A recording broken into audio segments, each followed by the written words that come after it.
So I'm very happy to introduce our poet tonight, and John is kicking off the 4th season of the series. John's poems have appeared widely in things such as the New Yorker, the Paris Review, and the American Poetry Review, and have been included in the Norton Introduction to Literature, among various anthologies. He is the author of Loving the Days, 1978, The Hurtling, 2005, and Second Nature, 2008, and the editor of numerous books, including the collected poems of Hazel Hall. The recipient of 2 writing fellowships from the NEA, a residency at the Provincetown Fine Arts Work Center, and other grants and awards. He lived with his family in Eugene and teaches literature at the University of Oregon. So he drove up from Eugene to be with us tonight. Would you welcome our poet tonight, John Witte. John?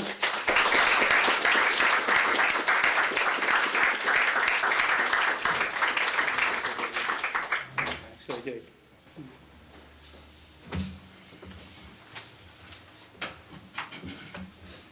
I see a box of Kleenexes right there. That's a welcome sign. I am coming down off of a cold, and I'm pretty sure that I'm not contagious. But that's small comfort, you know, when you look at somebody sniffling. So I'm afraid it's going to be a feature of this reading.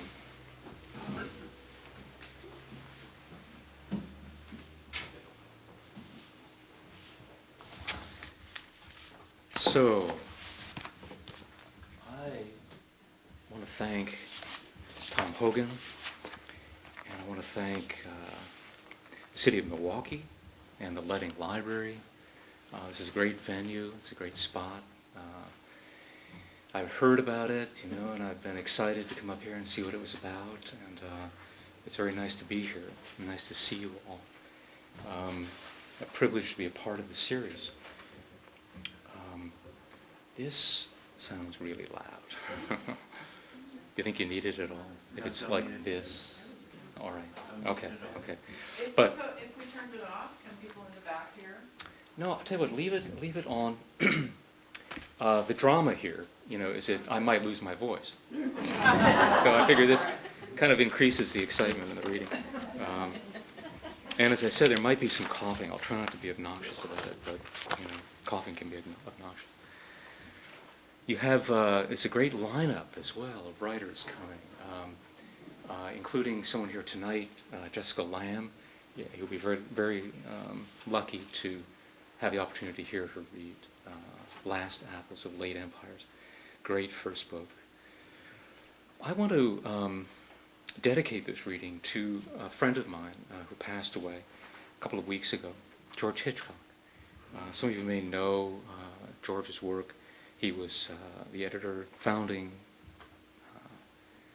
genius, and editor and publisher of Kayak magazine, Kayak books, from the mid-'60s and mid-'80s. Probably the most important and most influential little magazine of that period, if you ask me. And he did a whole lot of other things. He was a poet himself, a playwright, an actor, novelist. He was a union organizer, a political activist, died at 96, and a great spirit.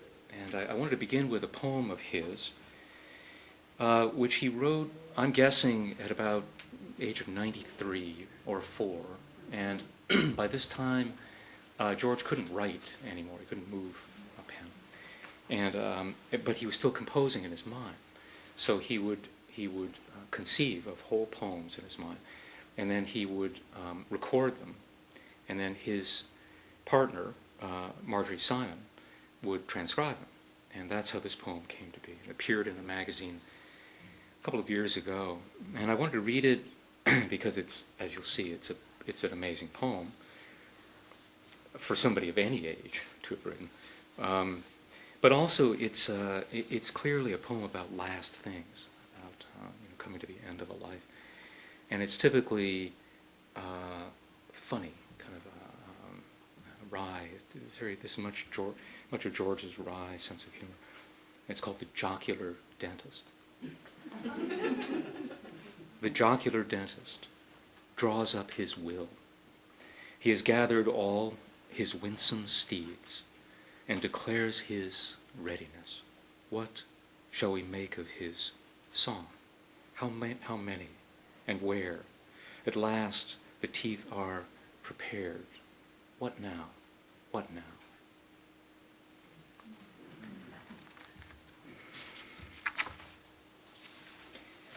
So I'm going to read an hour of reading. An hour of poetry is pretty daunting. But you know, poets are gluttons for the attention. And, so you know, it's 7:15. I'll try to bring it in under an hour.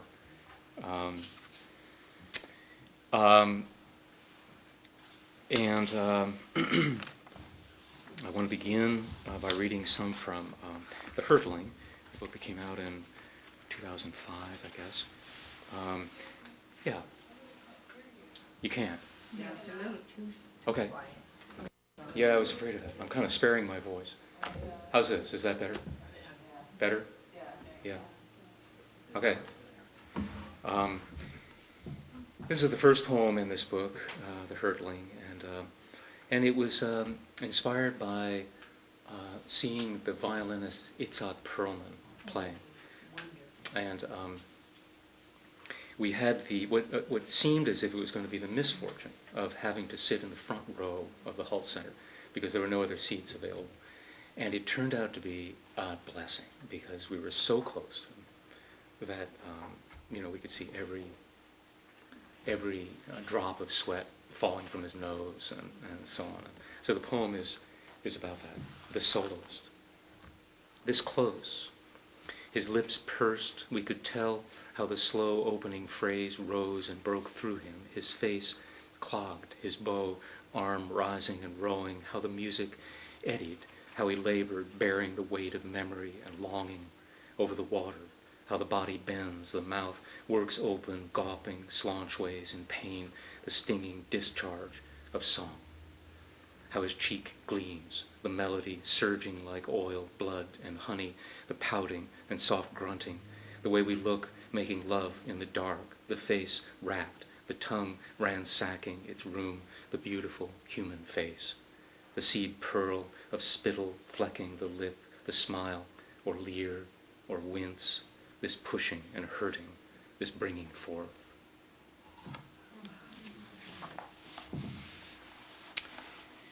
A couple of poems about parenting, becoming a parent,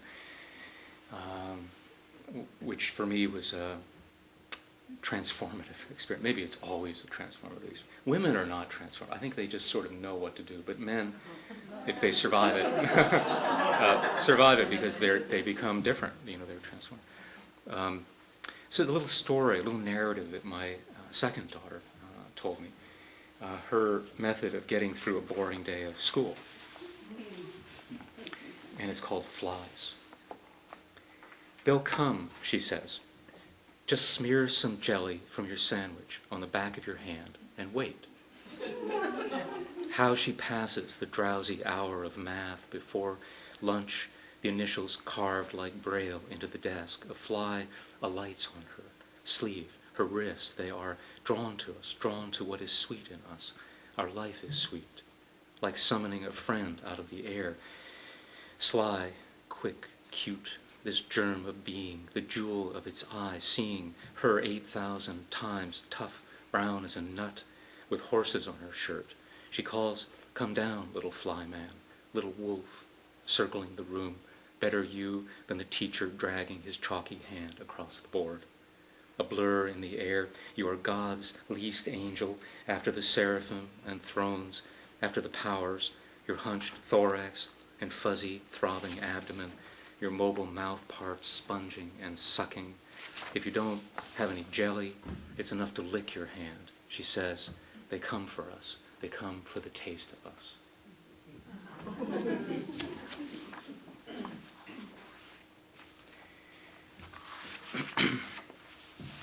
kids accumulate toys, you know, and this is a poem about one of those toys. One of those little wind-up animals that moves. It doesn't exactly walk, but it kind of lurches and moves after a fashion, called Toy Tiger. And I think you'll see in the poem something that I do a lot, which is to try to replicate in language the physical movement or sensation of something being experienced. The cold art of clutch and escape, the clockwork tigers, approximate lockstep, jiggity, ricketish, a taut spring coiled in the belly, a bent key twisted in the hip, the slurred black and orange seething gear wheels, what makes it tick inching over the kitchen floor, its hollow head rocking side to side, the gimcrack mechanism winding down, lifting a paw, the gears squeak and crunch, it seems to speak, a steel lisp, it slump forward, legs paddling, the jammed tongue hunting in its grease, the body churning in place.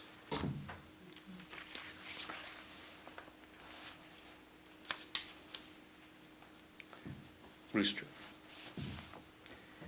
My daughters watch him strut, rust and sulfur, catch and pin the little hen, his wing a plush cape concealing her. How the body doubles over like a tree, the wind yanking at its root. It is his coop, his kingdom, a blue-green earthly splendor. He flashes his jeweled spur, he crows at the moon, the trash fire, he scratches, he sparks the fleck of blood in the egg, he gives off light, a love charm, the pill of his testicle wrapped in ram's skin. He rasps, a voice in the dark. He knows nothing of psalms or lauds or angels. He writes with his foot in the dirt. He writes pox, squalor, gore. In his stomach, the gall crystals that grant our wishes for money and things. My daughters watch him stiffen and crow, how a man comes, his mouth open, as if in pain, the tongue protruding, but no sound at first, holding open the shuddering gold, splashed and spangled wings, then the groan, the gush of voice.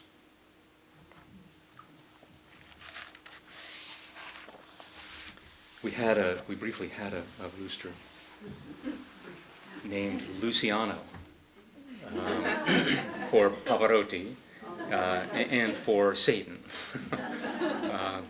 And he was ferocious and magnificent, but he was a rooster, and he was difficult, difficult to have around. Finally, from this book, a poem that about which I forbid any questions. Because there will be a Q&A afterward, and or you can ask, and I'll have to tell you I have no idea. This poem is still kind of an enigma to me, but it's one I love. It's called "You Were Right." I see now you were right from the start, about sleep and dreams, about the trees and their deep roots. What can I say? You were right about the years passing, about the thrush and the vole, about the wren. You were dead right, right as rain. You had it right all along. It was getting warmer. It was risky to drink the water. We should have listened. You were right about the tongue and the undersong. You were right about hunger and happiness, about the shovel and the other tools. We didn't believe it at the time, but it's clear you were right about wind, about iron and calcium, the quickening pace of life. You were right about sex. We rubbed till we bled. You already knew all these things, didn't you?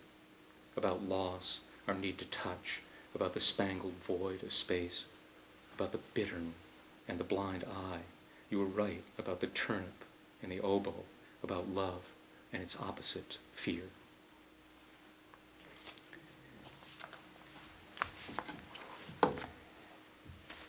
Okay.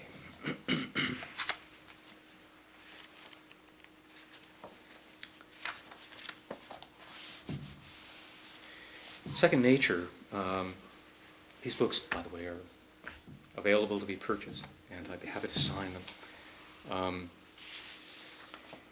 This book begins with some poems about growing up, being a child, and I want to read one or two of those. Starting with this one seemed an appropriate way to begin because it's about language. Can you hear me okay now? Is this okay? Yeah. Okay. Language and its acquisition, and what language actually is, and the varieties of language, and so on. So maybe kind of an initial first experience of language.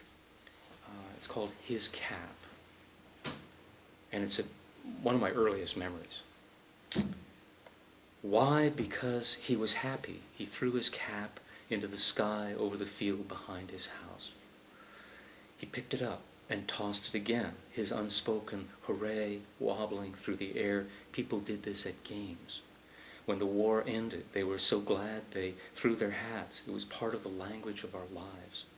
He was trying to understand, giving another heave of his cap with his little bill into the blue sky, the unseen celestial matter, making a funny quacking sound, practicing his blatty duck voice, his mother calling, "Come in this minute," leaving his cap in the grass. Why? Because he was warm then, with no need of a cap until now.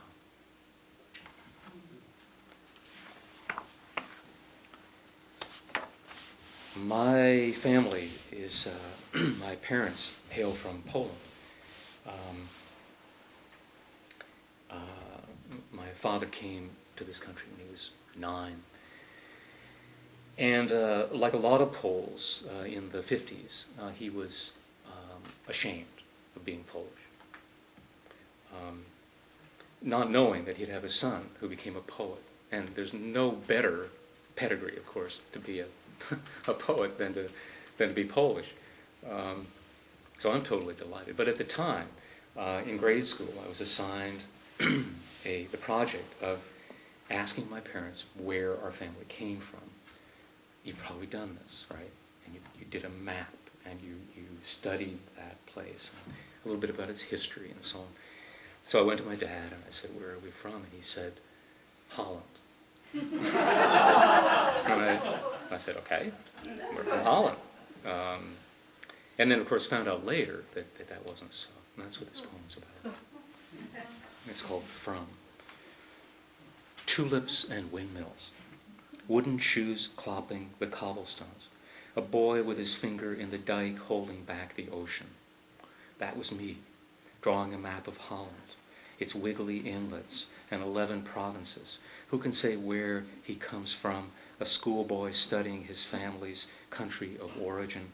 I see now we were ashamed, and so I was a little Dutch boy like Hans Brinker skating to school, not Poland, that war-torn, doubtful place. It was the buoyant 50s, after all, not children on their knees rinsing mud from potatoes. I leaned close to the paper, erasing and penciling in the levees and seawalls, the agricultural and dairy and flower-growing regions. It's taking forever. Poland would have been easier. Its map, a block, its artists cruising the shabby avenues like sharks. But life here in Holland is good. We are a happy people, though the sea presses in on us.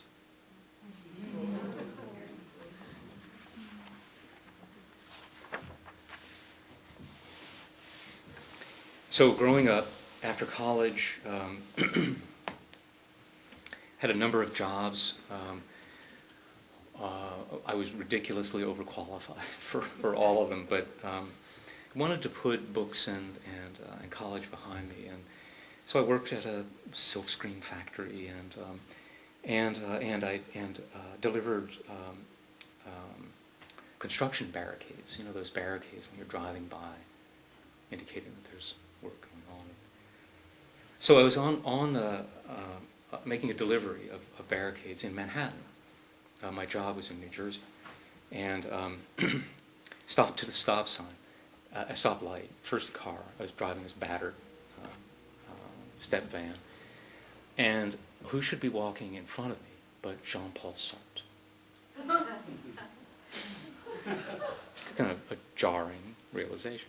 And I think I was so astonished I didn't realize who it was until he was gone. So this is called Sartre's eye. And you know he had a wandering eye. One of his eyes wandered, was turned that way, basically. My first job, a solemn kid at the wheel, the delivery truck full of crashing barricades. I was free, frazzled by the gridlock, stopped at a traffic light in Manhattan. But this is not my story. Or even the story of Sartre passing on the crosswalk, close enough to touch the dented grill, hardly lifting his feet, moving through the silt of solitude, parting the cool stream of oncoming pedestrians. But about Sartre's wandering eye, round and watery, anxious, glancing sidelong up at me through the cracked windshield, his moon eye fixed on me for some time afterward, even now, after it is closed, seeming to watch me from the other side, where the awful pressure of the sea has compressed his body, his flounder eye gazing up.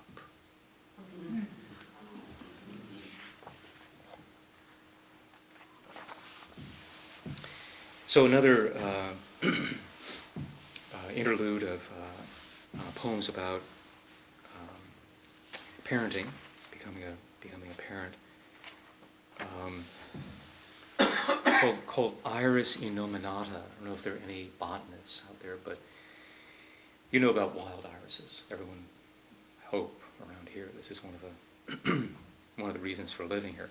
These beautiful small wild irises. They come in 3 flavors, 3 species. One is Douglasiana, one is Tenax, and one is Innominata. Innominata means no name. And so I took that as the kind of trigger for this poem. Iris Innominata. My boot slips the trail slick, dwindling in a creamy drift of flowers, not lost, but momentarily stumped among Iris Innominata, having no name. The blossoms maroon-veined, the fleshy funnel, the swollen bulb of the ovary, remembering you inside, trying to be born, your body caught in the pubic hoop, the umbilical noosed around your neck, your skull squeezed through that hourglass. We held you scuffed, concussed, your blue limbs slathered with mother oil, your eyes black, having an unknown or unrevealed name. I must remember the way back past the slumped shack, the rock slide, the path meandering into this meadow, half asleep, the sky beginning to darken, a doll appearing in your eye, your tiny father, grave in the obsidian mirror.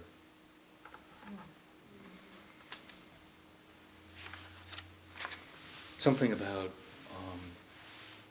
I'm sure there are many parents in the audience, but something about mortality clings to the process of childbearing and birth, maybe naturally enough. There's a sort of dialectic going on, birth and death. So, children growing up, hanging out, passing time.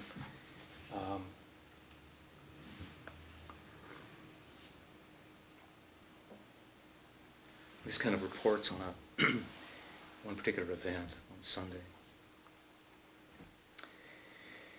called Grace. Just reading the Sunday paper strewn on the floor. Since you asked, we're doing next to nothing, the baby and I. Skimming famine, floods, and war. She clucks and chuckles, the space station like a seed pod peeling apart, spilling scanners and spectrographs, clipboards, flashlights, and playing cards, jumpsuits, booties, and nippled sacks of pureed food.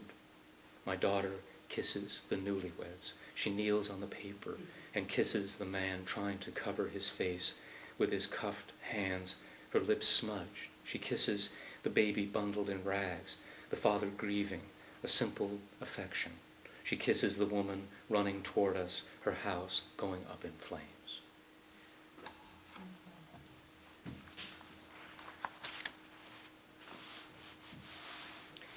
And finally, another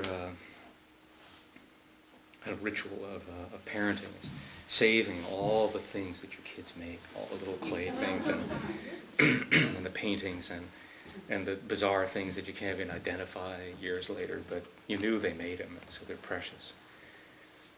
And this is a description of my first daughter's first painting, which she informed us was called The Ocean. Swabs of orange and grayish purple, my daughter's first painting called The Ocean over my desk. The title helps.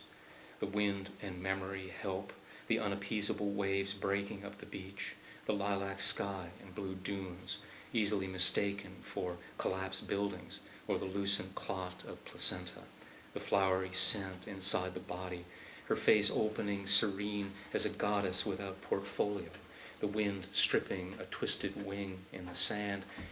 She ran away from me, down the beach, how the violet waves break, chasing my days, a turmoil of jokes and hope. She cannot hear me, calling her name, the waves scouring, their gaudy colors splashed over the page. I can see where she dragged her finger through the red paint and touched it to her lips, the taste of salt, chalk, and iron.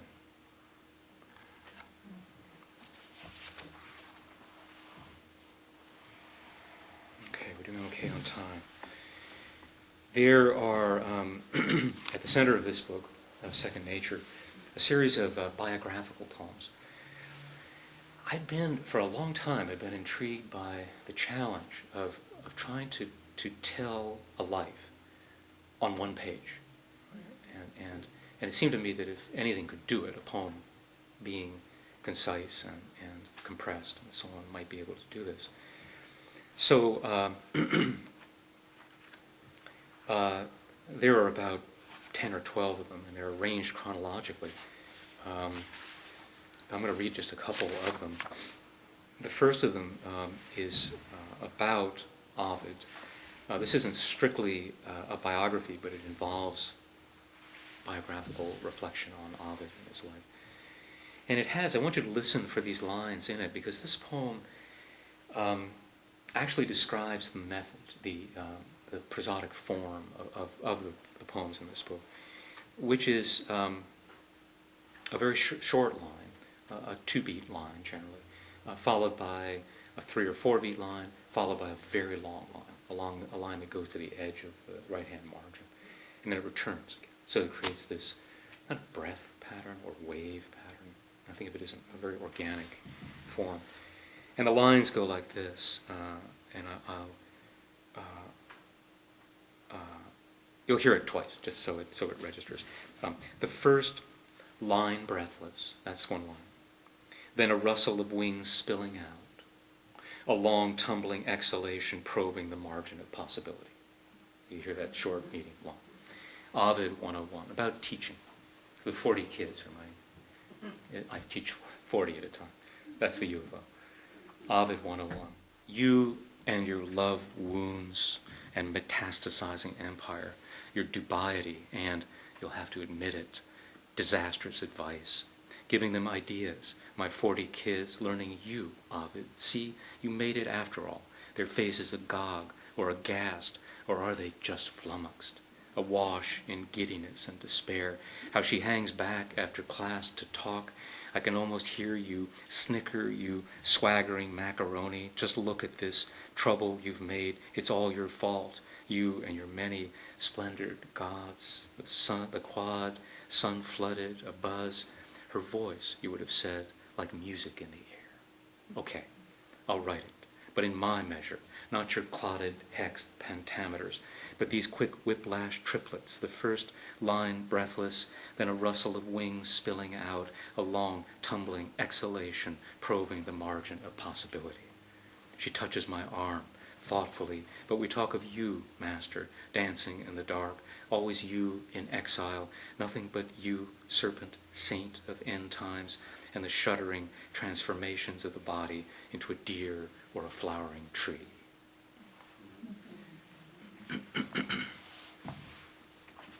I call these poems impersonations. And I guess what I mean to suggest by that is that biographers don't write about just anybody. If you're writing a biography, you're drawn to someone, to one character or another, and I think you're drawn to them. Clearly, you're drawn to them because of some affinity with them, and in a sense, the biographer impersonates that person, or channels that spirit. But so this is all kind of a composite autobiography, I guess, in a weird way. And troublingly enough, with that in mind, there are a lot of crazy and creepy and bizarre and tragic people in this sequence. Joseph of Cupertino lived from 1603 to 1645, and he was a monk, and he flew.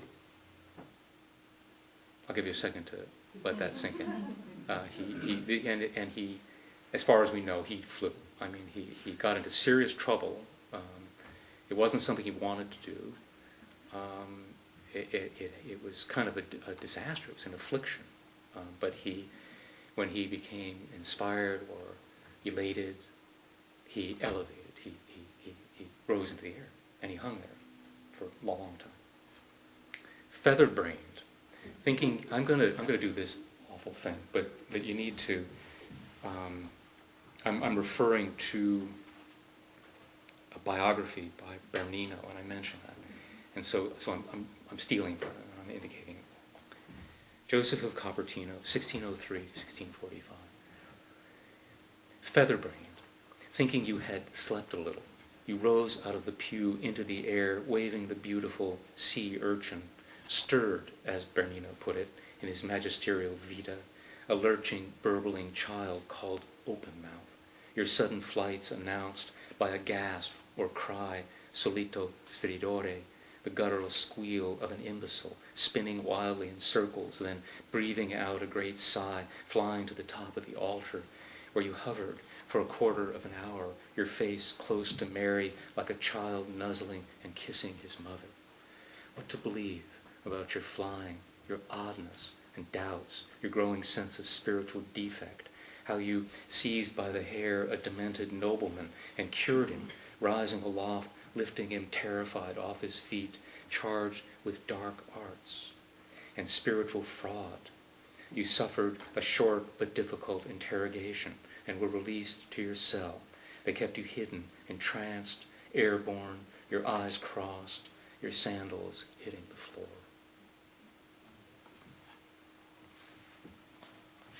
Another Joseph, this one Joseph Mason, who was a prodigy, an artist, and he specialized in botanical drawings. And he was hired by John James Audubon.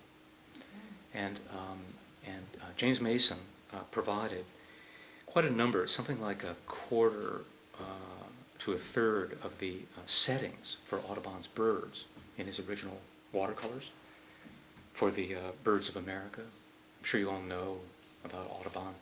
If you ever find these originals, they're gorgeous. They're really astounding, and they have written on them notes to the engraver Havel about color tones and his desires for this or that. But the most amazing thing about them are these backgrounds when they were provided by Joseph Mason. They are just breathtaking. I mean, they're beautiful, just beyond belief. Audubon was a pretty nasty person, and a nasty person afflicted by ambition, which tends to make people even nastier, and probably because these settings were so gorgeous, he basically wrote off Joseph Mason and ignored him and concealed his contribution and so on. This is part of the poem. Joseph Mason, 1807 to 1883. Thin as a stick, You step from the journal, a boy of 13, in damp clothes, Audubon's botanical assistant and starveling. The birds painted, then plucked and roasted. Joseph draws flowers all day. A stillness clinging to the flesh of a petal, the settlers feverish, murdering a neighbor, but little more than to kill a deer or a raccoon. His nervy black-billed cuckoos pursuing a wasp through your leaves, and light, his striving and griping, his sore eyes and violent headaches, shooting them, wiring into place and drawing the birds still warm. They land on the sprig of Magnolia grandiflora you provided, a place to preen and fidget, the words plant by Joe's mason, all but erased. Your unsung garden inhabited by the 430-odd birds of America, Audubon consumed by doubts, deaths, and wrangling, his dazzling birds twisting in mid-flight through your limbs, never mentioned again. You surface in Cincinnati, where your career sputters, your love succumbs to fever, you refuse to marry another, and die at 76.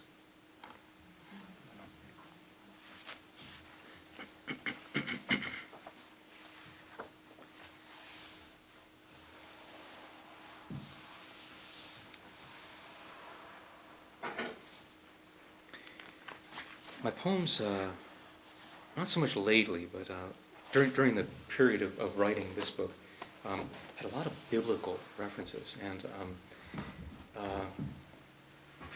I'm not Christian, and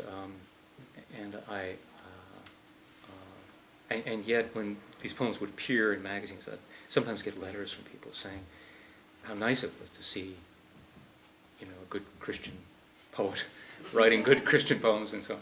And but it isn't that at all. The Bible to me is well, Auden said the two sources of Western civilization are the Bible and Grimm's tales, and I think I agree with that. I think to come to any understanding about who we are as a people, as a civilization, you have to know something about the Bible.